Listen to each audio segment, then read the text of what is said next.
আয়েশা রাদিয়াল্লাহু আনহা হতে বর্ণিত, নবী সাল্লাল্লাহু আলাইহি ওসাল্লাম একবার তার নিকট আসেন। তার নিকট তখন এক মহিলা ছিলেন। আল্লাহর রসূল সাল্লাল্লাহু আলাইহি ওসাল্লাম জিজ্ঞেস করলেন, ইনি কে? আয়েশা রাদিয়াল্লাহু আনহা উত্তর দিলেন, অমুক মহিলা। এই বলে তিনি তার সালাতের উল্লেখ করলেন। আল্লাহর রসূল সাল্লাল্লাহু আলাইহি ওসাল্লাম বললেন, থামো, তোমরা যতটুকু সামর্থ্য রাখো ততটুকুই তোমাদের করা উচিত।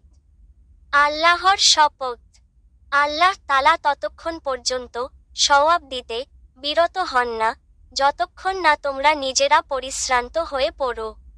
আল্লাহর নিকট অধিক পছন্দনীয় আমল সেটাই, যা আমলকারী নিয়মিত করে থাকে।